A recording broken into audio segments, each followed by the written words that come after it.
Caríssimos irmãos e irmãs, estamos celebrando o 25º domingo do tempo comum. Já estamos bastante adiantados no nosso ano litúrgico.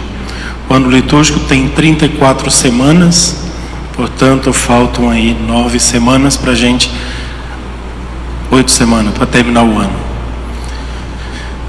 E este domingo, o Senhor trata de um tema bastante complicado para todos nós.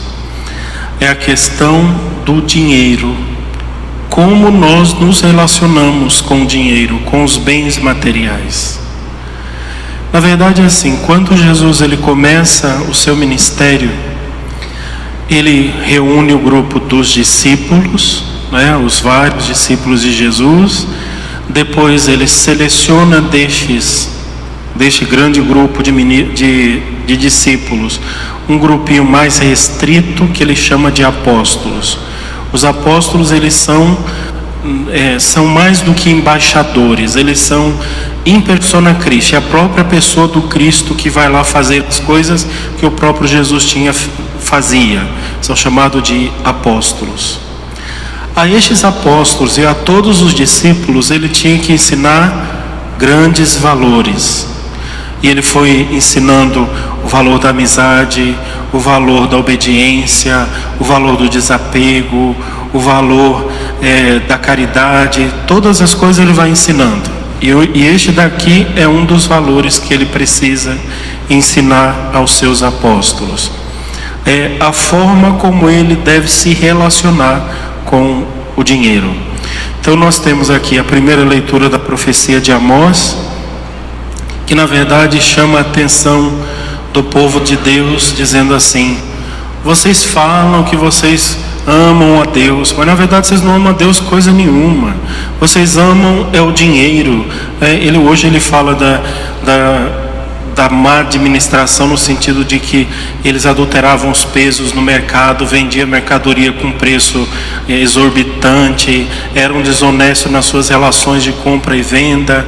Aí depois, um pouco mais atrás, mais à frente, Amós ele é interessante, ele fala das mulheres, que são opulentas, que vestem roupas cheias de pedrarias, de não sei o que, das maquiagens, das coisas. E ele vai dizer assim: elas são como as vacas de Baçã. A terra de Baçã, o lugar de Baçã era o lugar mais fértil, tinha muita vegetação, e as vacas de lá eram grandonas e gordas. Ele dizia: as mulheres de Israel são como as vacas de Baçã, elas estão se preparando para o dia da matança. É uma denúncia do profeta Amós a respeito do mau uso do dinheiro. E o Evangelho? Vamos para o Evangelho, depois a gente fala da carta de São Paulo a Timóteo, que ele já tem um tom extremamente espiritual. Jesus ensinava esses valores contando parábolas. E hoje ele contou uma parábola meio desconcertante.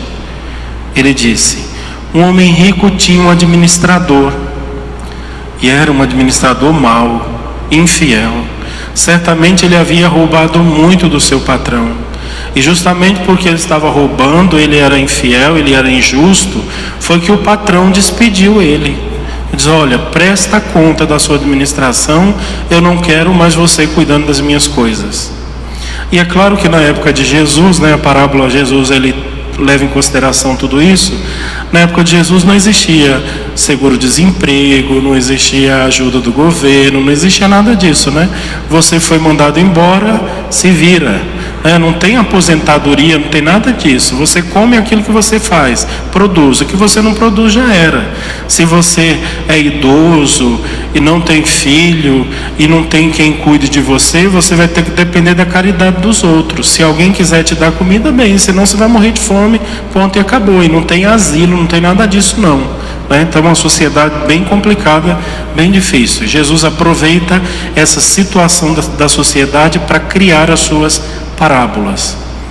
Quando o homem é despedido, chama ele para fazer prestação de contas, ele entra em desespero. E agora, o que eu vou fazer? Já não tenho mais força para trabalhar, cavar eu não dou conta de cavar, não tenho mais como fazer outra coisa, eu só sei fazer administração, e muito mal aqui, por sinal. O que eu vou fazer?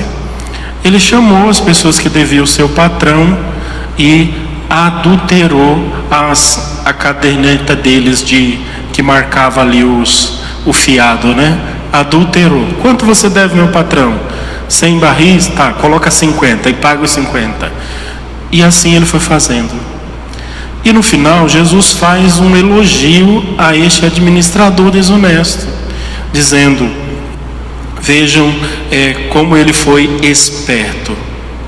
Aqui Jesus não está elogiando a sem-vergonhice dele, o mau caratismo, né? Ele é mau caráter, ele é ladrão, ele é desonesto. Não está elogiando isso. Jesus está elogiando a capacidade, a inteligência que esse homem tem de sobreviver e de administrar a sua vida. Ele é inteligente e ele faz tudo para manter a sua vida, o seu dinheiro, os seus bens. Ele usa a inteligência para ganhar vantagens. Aí Jesus faz uma comparação meio triste, né? Ele diz assim: os filhos das trevas são mais espertos do que os filhos da luz. Agora vamos aplicar a nossa vida e basta. É verdade que os filhos das trevas são mais espertos que os filhos da luz. Vejam por nós mesmos, nós que somos filhos da luz, que estamos na igreja, que servimos a Cristo, nós temos uma disposição impressionante para as coisas do mundo, mas para as coisas de Deus não. O que Jesus está dizendo é: você deveria ter inteligência para ganhar as coisas eternas, para ganhar o céu, juntar o dinheiro injusto deste mundo para comprar as moradas eternas, para comprar amigos no reino dos céus. Mas nós não, nós somos do contra. Nós fazemos tudo pelo mundo e nada para Deus. Veja, por exemplo, o jejum que a igreja pede. A igreja pede que toda sexta-feira a gente não coma carne em honra à paixão de Jesus, né? Não se come carne na sexta-feira. Algumas pessoas falam: mas eu não posso ficar sem carne porque a carne tem proteína, porque eu vou passar mal, porque não sei o quê. Para Deus não pode. Mas se o médico endocrinologista disser: olha, você vai emagrecer 5 quilos se você não comer carne, ela para de comer carne pro resto da vida. Para o mundo, tudo. Para Deus, nada. Vamos comprar as moradas eternas. Então vamos rezar, vamos parar, vamos meditar, vamos rezar o terço, vamos fazer a novena de São José, a quaresma de São Miguel, novena de Nossa Senhora Aparecida. Não tenho tempo. Só que aí ele tem tempo para ir no cinema, ficar 2, 3 horas assistindo um filme sem cochilar. Ele tem tempo para ficar vendo novela, a noite inteira vendo novela. Se deixar, a pessoa fica o dia inteiro pendurado no celular, no Instagram, no Facebook, no WhatsApp, o dia inteiro ali grudado na tela, mas não consegue pegar a Bíblia e ler um salmo. Ele é capaz de fazer as coisas do mundo, mas não é capaz de fazer as coisas de Deus. Ele é capaz de sacrificar para ganhar dinheiro. Sacrifica a mulher, sacrifica os filhos, não tem tempo para casa, o tempo inteiro ele está focado no dinheiro, no trabalho. Não, eu tenho que conseguir dinheiro para fazer a minha empresa, para fazer as minhas coisas. Não, eu tenho que comprar um carro novo, eu tenho que comprar uma casa nova, eu tenho que fazer isso, eu tenho que fazer aquilo. Chega em casa, o filho vem brincar, coloca um carrinho no colo dele: papai, vamos brincar, vai para lá, eu estou cansado. As coisas do mundo ele pode, e as coisas eternas não. Nós somos os filhos da luz, aqui os filhos de Deus que deveriam lutar pelas coisas do céu. São burrinhos, são tontos. Mas quando é para o mundo, eles são ávidos, eles são inteligentes, eles são um herói. Gente aí apaixonada pela beleza, pelo corpo, ele é capaz de fazer absurdos por causa da sua beleza. Já acompanhei, já vi mulheres que para fazer uma lipoescultura, ela passou 12 horas na mesa de cirurgia para arrumar o corpo, para ficar bonita. correndo o risco de morrer, de acontecer uma coisa, toda cirurgia é um perigo, mas ela não se submete a este risco para fazer o seu corpo ficar bonitinho. Para quê? Para virar papa de minhoca debaixo de 7 palmos? Ela é capaz de fazer um absurdo desse para ficar bonita para o mundo, mas a sua alma não é capaz de arrumar a sua alma para ficar bonita para Deus. A pessoa é capaz de ficar horas na academia, malhando, tomando vitaminas e não sei o que, uma série de coisas, para ficar malhado, para ficar bonito aos olhos do mundo. Mas não tem tempo para malhar o seu coração e a sua alma para Deus, para estar pronto para Ele. Jesus diz aqui na parábola: se você não consegue administrar as pequenas coisas, o que Ele está dizendo assim: se você não consegue administrar essa vidinha que você tem aqui hoje, isso daqui é uma vidinha, você não faz ideia o que é a próxima vida. Mas se você não é capaz de administrar esta daqui, esta fagulha, em relação à próxima que vem, Deus não vai lhe confiar mais, porque você é injusto. Você não é justo com Deus.